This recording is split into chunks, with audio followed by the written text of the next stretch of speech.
पास बचा नहीं है। आप पूरी ताकत के साथ इस आम आदमी की लड़ाई को, भ्रष्टाचार की लड़ाई को आगे लेकर जा रहे हैं। मैं चांदनी चौक की विधायक हूँ।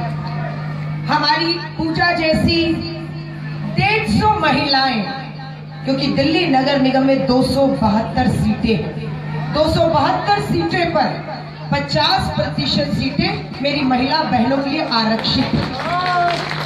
हमारे बीच में हमारे विधायक, आपके विधायक कहूंगी, ऋतुराज जी भी आ चुके, मैं उनका भी धन्यवाद करती हूँ। लेकिन मैं बताती हूँ कि पूजा जैसी 150 हमारी महिला बहनों को अरविंद केजरीवाल जी ने चुनाव में नगर निगम में उतारा है। मैं अभी आ रही थी तो एक बहन ने मुझे कहा कि अरविंद केजरीवाल ने अच्छा नहीं किया। मैंने उस बहन से पूछा, केजरीवाल ने क्या अच्छा नहीं किया? उसने कहा, केजरीवाल ने इतनी महंगाई में हमारे गैस के सिलेंडर के दाम बढ़ा दिए। मैं आपसे पूछना चाहती हूँ, बड़े बुजुर्ग बैठे, पंडित जी बैठे हैं, आप बताइए उस बहन को जवाब कि पेट्रोल, डीजल, सिलेंडर के, गैस के, ईंधन के दाम बढ़ाना या घटाना किसका काम है? केंद्र की मोदी सरकार का। लेकिन बहन को या तो गुमराह है या भाजपाई गुमराह कर रहे हैं। नहीं बताया बहन को कि गैस, पेट्रोल, डीजल के दाम महंगाई में बढ़ाने घटाने का काम अरविंद केजरीवाल नहीं, इनकी खुद की मोदी सरकार कर रही है। नहीं बताएंगे। ये आम आदमी है। मैं आपसे कहूंगी, अभी मैं 1 घंटे से बैठी, मेरी इच्छा थी मैं इस आम आदमी की तरह के बीच में बैठकर इस मंच से जो बात हो रही है उसे सुनो। मेरी एक बहन बैठी हुई है, उसने कहा, वो बैठी हुई है, वो चली गई या बैठी तुम्हारे साथ, जिसके घर में पानी की दिक्कत है। मैं अपनी बहनों को कहना चाहती हूँ, हमारे 5 साल केजरीवाल पर आपने वोट दिया या नहीं दिया?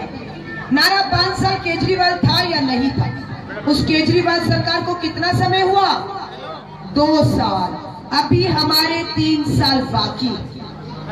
ऋतुराज, अगर हम विधानसभा में बैठते हैं, सबसे ज्यादा अपनी क्षेत्रीय समस्याओं को कोई विधानसभा में उठाकर उनके हल देने का प्रयास करता है तो 70 में से सबसे आगे हमारे आपके विधायक ऋतुराज रहते हैं। पूरी लड़ाई लड़ते हैं, पूरी लड़ाई लड़ते हैं आपके लिए। और अभी नगर निगम का चुनाव आया, घर जाइएगा, टीवी खोलिएगा, अभी खबर आई है यहाँ बैठे बैठे कि केंद्र की मोदी सरकार ने एलजी को कहकर आम आदमी पार्टी कार्यालय को खाली करने को कह दिया है। हमारा कार्यालय वापस लिया जा रहा है, कल से हमारा कार्यालय सड़क पर चलेगा। ये नगर निगम के चुनाव में इनकी हताशा है कि आज कांग्रेस भाजपाइयों के तो कार्यालय होंगे भारत की दिल्ली में, पर जिस केजरीवाल की सरकार है उसका दफ्तर नहीं रहने देंगे। आज हमारे दफ्तर की जो मान्यता है उसे रद्द करके हमारा ऑफिस छीनने का प्रयास है। सुबह तक हम सड़क पर आ जाएंगे, लेकिन इन्हें कह दीजिएगा हम सड़क पे भी आएंगे, लेकिन ये जो भ्रष्टाचार की लड़ाई है इससे समझौता नहीं करेंगे। जितने जुर्म करने हो कर लीजिएगा, ये लड़ाई तो अंजाम तक पहुंचा कर रहेंगे, क्योंकि 5 साल केजरीवाल के नाम पर आए। बता दीजिएगा। अरविंद केजरीवाल जी को क्यों ये सब झेलना पड़ रहा है? केजरीवाल जी ने इतना कहा कि हम अगर नगर निगम में आएंगे तो हम सबका, ये जो आम आदमी के घर है, इनका हाउस टैक्स माफ कर दिया जाएगा, बकाया भी, और आगे से भी कोई हाउस टैक्स नहीं लगेगा, सबका माफ, कोई हाउस टैक्स नहीं होगा। ये जनता जानती है। केजरीवाल जो कहता है वो करता है। उसने कहा था बिजली के दाम आधे करेंगे, आज हकीकत है 2 साल से दिल्ली में केजरीवाल की सरकार है। पूरे देश में सबसे सस्ती बिजली कहीं मिलती है तो केजरीवाल सरकार दिल्ली में दे रही है पूरे देश में सबसे सस्ती बिजली। 2 साल से मेरी बहनों, केजरीवाल ने एक बार भी 1 रुपया भी बिजली के दाम बढ़ने नहीं दिए। उल्टा जो सब्सिडी मिल रही है 400 यूनिट तक आधे दाम, वो 2 साल बाद भी जारी है सब्सिडी। अरविंद केजरीवाल कर रहे हैं जो इन्हें मिर्ची लगती है। अब ये कहते हैं, केजरीवाल कहता है मैं नगर निगम में आऊंगा, सबका हाउस टैक्स माफ कर दूंगा। ये कहते हैं कि ये काम अरविंद केजरीवाल या नगर निगम का नहीं है। तो इनसे पूछिए भाजपाइयों से, विजय गोयल कौन है? विजय गोयल बीजेपी के राज्यसभा सांसद और केंद्रीय मंत्री है, मेरी चांदनी चौक विधानसभा में रहते। उनका हाउस टैक्स कितना है? 25 करोड़ रुपए, 25 करोड़ रुपए। और उनका हाउस टैक्स भाजपा की नगर निगम ने माफ कर दिया है कि विजय गोयल, भाजपा के गोयल जो सांसद और मंत्री हैं, उनका 25 करोड़ का भाजपा नगर निगम ने हाउस टैक्स माफ कर दिया। तो मैं ये पूछना चाहती हूँ, अगर अरविंद केजरीवाल नगर निगम में भी अपनी सरकार बनाते हैं तो बताइए वो आम आदमी का हाउस टैक्स क्यों नहीं माफ कर सकते? अगर विजय गोयल का 25 करोड़ माफ हो सकता है तो इस आम आदमी के भी घरों का हाउस टैक्स माफ हो सकता है। मैं आप सबसे कहूं, हम लोग जब विधायक बने, भाई ऋतुराज भी है, मैं भी हूं। मेरी माँ बहनों को, बुजुर्गों को, विकलांग विधवा बहन भाइयों को पेंशनें 7 साल 2-2 साल हो गए रोक दी गई है। नगर निगम पेंशन नहीं दे रहा। हम विधायक बने, केजरीवाल जी ने 70 अपने 66 विधायक, जिसमें ऋतुराज और मैं भी थे, हमें एक लिस्ट दी, घर घर जाइए, पता करिए इस लिस्ट में जिसका नाम है, जो हमारे बुजुर्ग विकलांग विधवा बहनें हैं, उनको पेंशनें मिल रही है नहीं मिल रही। आपको जानकर हैरानी होगी, हमने अपनी अपनी विधानसभाओं की लिस्ट ली, घर घर जाकर पता किया और पता लगा कि नगर निगम 23,000 ऐसी पेंशनें दे रहा है जो लेने वाला कोई नहीं है। बैंक में खाते खुले हैं, पेंशनें जा रही हैं और लगभग 1,945 करोड़ रुपया पेंशनों के नाम से भाजपा का नगर निगम निकाल रहा है। ये पेंशन चोर, हमने जांच करवाई। और क्या हुआ अरविंद केजरीवाल, जिस कांग्रेस और भाजपा की सरकार ने मेरे बुजुर्गों को, मेरे विकलांग भाई बहन और मेरे जो विधवा बहनें हैं, इतने साल भाजपाई कांग्रेसियों की सरकार रही, पेंशन का 1 रुपया नहीं बढ़ाया। लेकिन वही केजरीवाल सरकार आए 2 साल हुआ है और 1-2 रुपए नहीं, सीधा 1,000 रुपया पेंशन को सबकी बढ़ा दिया गया, सबकी बढ़ा दिया गया। जिसको ना मिल रही हो, चुनाव की आचार संहिता के बाद अपने विधायक ऋतुराज को मिल लीजिएगा। जिसको 1,000 रुपया आज तक बैंक में पेंशन आती थी, अब उसको 2,000 रुपए, जिसको 1,500 आती थी उसे 2,500 रुपए अरविंद केजरीवाल ने देना शुरू कर दिया है। जो विधायक से पेंशनें लेते हैं, उनकी पेंशनें 1,000 रुपया बढ़कर उनके खातों में पहुंच गई हैं। जिनके नहीं पहुंची है, चुनाव की आचार संहिता के बाद ऋतुराज भाई से ले लीजिएगा 1,000 रुपया बढ़ी हुई पेंशन। ये केजरीवाल कर रहे हैं। मैं आपसे एक बात कहना चाहती हूं, पिछले 2 सालों का सफर हम विधायकों के लिए कोई आसान सफर नहीं रहा। हमें मालूम था ये सब हमारे साथ होगा, हमें तोड़ने की, हमारी सरकार को गिराने की, हमारे विधायकों को डराने धमकाने के सब प्रयास किए जाएंगे कि या तो ये समझौता कर ले, जैसे भाजपाई कांग्रेसी मिल जाते हैं, वैसे हम भी इनसे डरकर समझौता कर ले, झुक जाए इनके सामने, भूल जाए जन लोकपाल कानून और भ्रष्टाचार कानून। लेकिन हमारे विधायक, 21 विधायकों को केंद्र की मोदी सरकार ने जेल में भेजा। पिछले 2 सालों में 21 हमारे विधायकों को। लेकिन खुशी की बात है, 21 के 21 विधायक सुप्रीम कोर्ट और हाई कोर्ट से बाइज्जत बरी होकर आज बाहर है। बाइज्जत बरी किए, फटकार लगाई केंद्र की मोदी सरकार को कि बंद करिए ये आम आदमी पार्टी के विधायकों पर झूठे केस डालकर उन्हें जेल में डालना।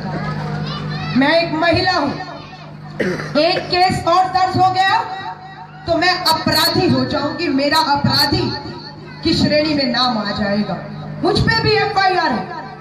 केंद्र की मोदी सरकार ने महिला विधायकों को भी नहीं छोड़ा, किसी तरह भी डराइए धमकाइए, इन्हें जेल भेजिए। लेकिन ढीठ विधायक है, जेल जाकर आ गए, पर मोदी जी के सामने झुके नहीं, समझौता नहीं किया भ्रष्टाचार की लड़ाई से। ये किसके लिए कर रहे हैं? बहुत आसान है, हरे हरे नोट दिखते हैं, लालच आता है और बिक जाते हैं। लेकिन ये आम आदमी पार्टी के विधायक हैं, ऋतुराज भाई बैठे हैं, कोई हाथ खड़ा कर दे, मैं चुनौती देती हूं कि आज केजरीवाल की सरकार में केजरीवाल या आपके ऋतुराज ने कहीं पर किसी इमारत लेंटर के लिए दलाली खाई हो, रिश्वत खाई हो। किसी को लगता है कि केजरीवाल के विधायक भ्रष्ट, करप्ट है, दलाली और रिश्वत खाते हैं? लगता है किसी को? कोई भाजपाई कांग्रेसी खड़ा हो तो सबूत हो तो इस मंच पे स्वागत है, लेकिन नहीं, किसी को नहीं लगता कि केजरीवाल बेईमान है, किसी को नहीं लगता कि केजरीवाल का विधायक जो है वो बेईमान और भ्रष्ट है, और ना हम समझौता कर रहे हैं। मुझे हर महीने 30,000 कोर्ट जाकर जज के सामने खड़ा होना पड़ता। मेरा कसूर क्या है? क्योंकि हम इनके साथ समझौते नहीं कर रहे, हम इनके सामने झुक नहीं रहे। हमारे विधायकों को डराया धमकाया जा रहा है। एक और भाई हमारा बवाना वाला विधायक सुबह उठे तो भाजपा के कार्यालय में भाजपा का पटका पहन के बैठे हुए थे। पूरी भाजपाइयों की कोशिश है, डरे तो डराओ, धमकाने से आए धमकाओ, पैसों में कोई बिक रहा हो तो उन्हें पकड़ के ले आई और बवाना वाले को ले गए। लेकिन वहां पर भी जनसभा करके आई है, उन्होंने एक ही बात कही, हमें भी मालूम है ये भ्रष्टाचार की लड़ाई है। पिछली बार 28 दिए थे, इस बार 67 इसीलिए दिए हैं क्योंकि हमें पता है ये भ्रष्टाचारियों से लड़ने आए हैं, इन्हें कमजोर किया जाएगा, इनके विधायकों की सदस्यता रद्द की जाएगी, इसीलिए हमने 67 देकर बैठे हैं। जितने मर्जी खरीद कर जेल भेजकर सदस्यता रद्द कर दीजिए, 5 साल केजरीवाल सरकार तो अपने पूरे करके जाएगी। इतना बहुमत आम आदमी ने दिया, इतना बहुमत इस आम आदमी ने दिया। आज पूछते हैं कि ईवीएम का मामला हमने उठाया कि उत्तर प्रदेश में हाहाकार मचा। लोग हैरान हैं कि इस इलाके का जब बक्से में गिनती शुरू हुई तो लोगों ने कहा कि हमने तो भाजपा को वोट ही नहीं दिया, पर यहाँ पर भी ये दिखता है कि अगर 100 मतदाता है कि 100 के 100 ने भाजपा को वोट दिया। ईवीएम का घोटाला हुआ जिसके सबूत रखे जा रहे हैं, लेकिन केंद्र की मोदी सरकार है इसलिए किसी घोटाले की जांच नहीं होगी।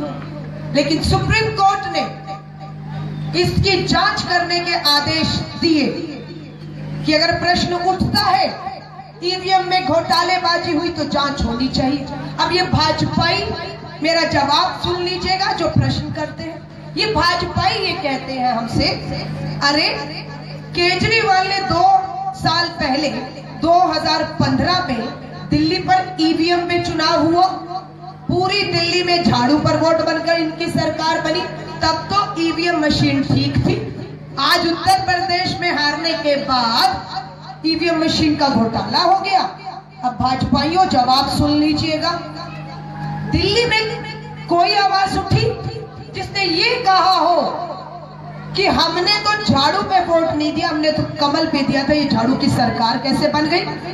किसी ने ये कहा हमने तो हाथ पे वोट दिया था, ये झाड़ू की सरकार कहां से आ गई?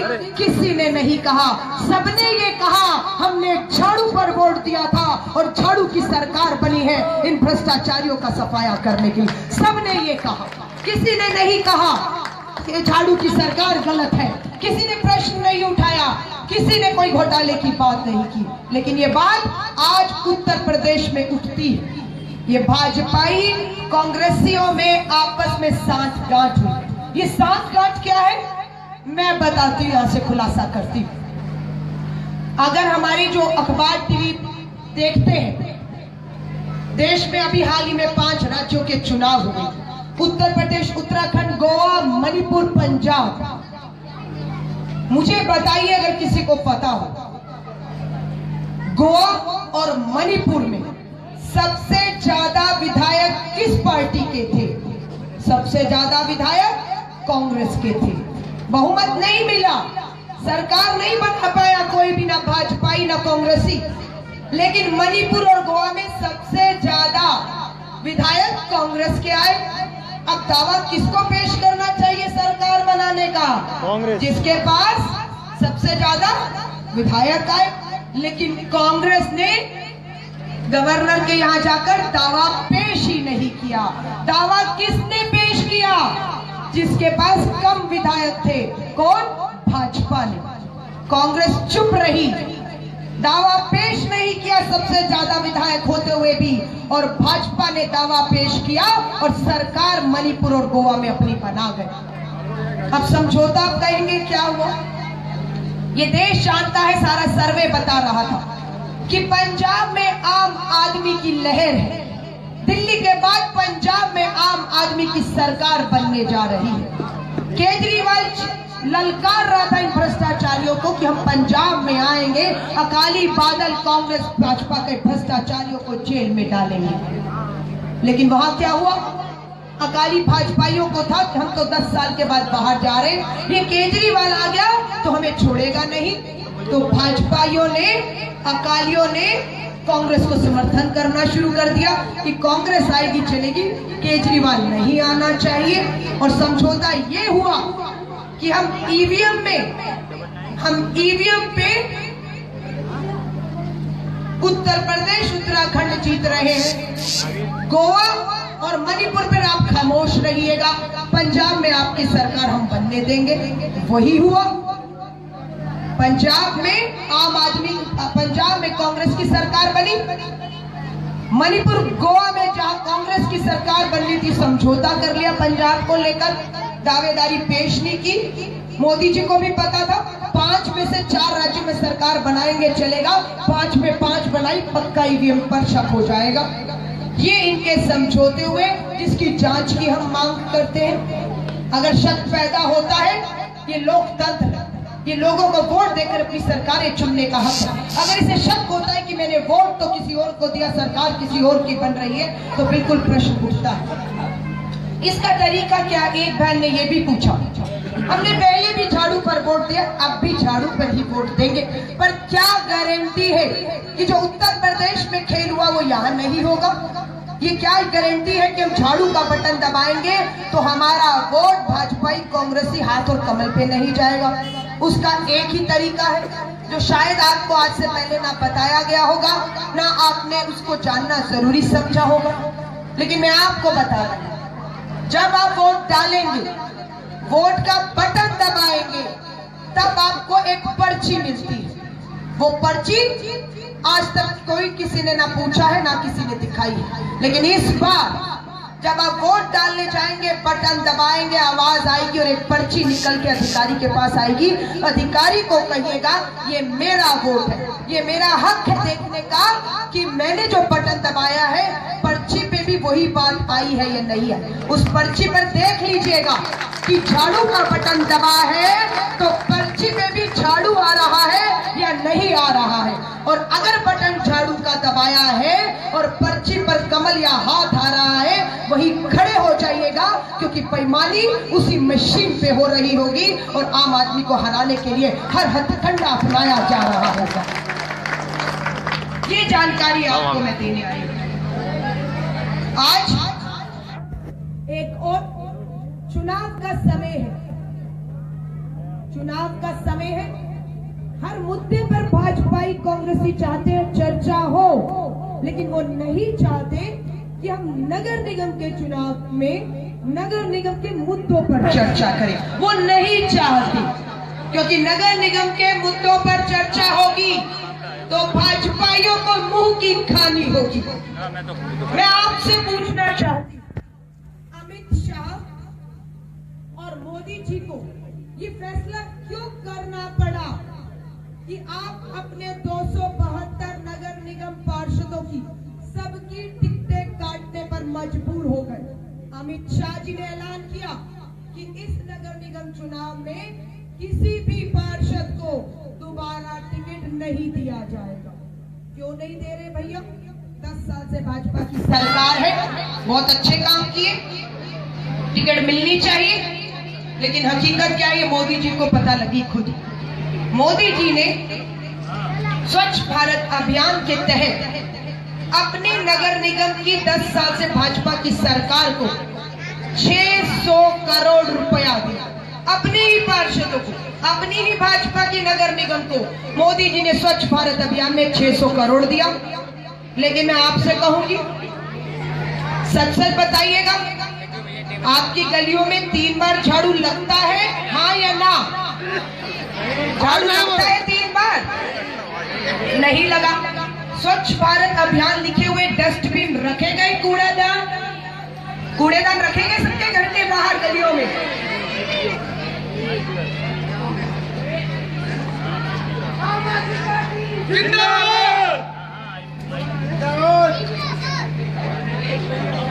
तो मैं आप सबसे कहूंगा, मोदी जी को भी समझ आ गया, जो 600 करोड़ रुपया स्वच्छ भारत अभियान के तहत हमने नगर निगम को भाजपा पार्षदों को दिया था, वो लोग ना कहते हैं कि झाड़ू नहीं लगा, कूड़ा नहीं उठता, गंदगी भरी हुई है, बीमारियां फैल रही है। उन्हें पता है उनके भाजपा ही उनका मोदी जी का खुद का दिया हुआ 600 करोड़ रुपया हजम कर गए, इसीलिए उनकी टिकटें काटने पर आप मजबूर हो। बातें बहुत सी हैं, लेकिन लास्ट शब्द है, क्योंकि मुझे आगे जनसभाओं में भी जाना है। मैं चांदनी चौक की विधायक हूँ, वहां पर भी सभाएं हैं। पूजा जैसी 150 हमारी बहनें इस बार नगर निगम के चुनाव में खड़ी है। पूजा एक आम महिला है, इनके पिताजी राजनीति में नहीं रहे, न सांसद है न विधायक है क्या? नहीं। बहुत बड़े उद्योगपति हैं, राजघराने से तो नहीं है, करोड़ रुपया देकर भाजपा कांग्रेस की टिकटें नहीं खरीद पाए। लेकिन यहाँ जो पार्षद भाजपा की है वो कौन है? यहाँ के विधायक की धर्म पत्नी, वो लड़ रही है ना, नगर निगम तो वही लड़ रही है ना, तो परिवारवाद है या नहीं?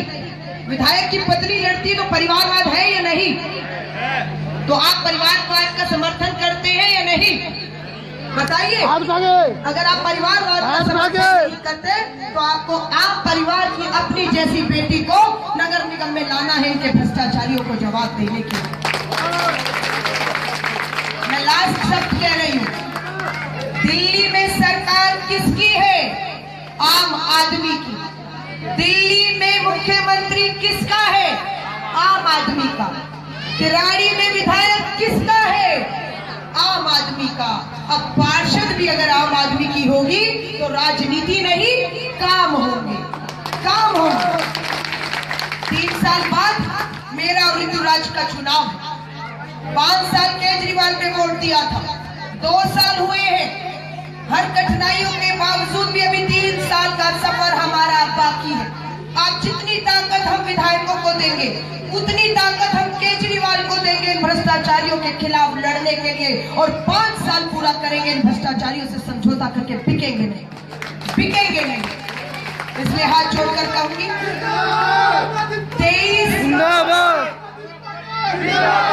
23 अप्रैल याद रखिएगा, 23 तारीख रविवार का दिन झाड़ू का बटन है। केजरीवाल को ताकत देने का एक और मौका है। भ्रष्टाचार के खिलाफ इस अधूरी लड़ाई जो 2 सालों में यहाँ तक पहुंची है, 3 साल का सफर में ताकत देने के लिए हमें हमारी पार्षद भी दे दीजिए। यकीन दिलाती हूँ, जो मेरी बहन कह रही थी, झाड़ू नहीं लगता, कूड़ा नहीं उठता, नालियां भरी हुई हैं, गंदगी फैली हुई है, बीमारियां फैली हुई हैं, मैं आपको यकीन दिलाती हूँ, हम सब मिलकर आपको समस्या से बाहर लाएं। हम सब आपको इन्हीं शब्दों के साथ मैं इस मंच पे बैठे सभी आम आदमी पार्टी के क्रांतिकारियों का, आपके विधायक ऋतुराज जी का, पूजा का और आप सभी का तहे दिल से धन्यवाद करती हूँ, और एक उम्मीद के साथ कि इस ताकत को बनाए रखिएगा। ये लड़ाई आसान नहीं है। जय हिंद, जय भारत।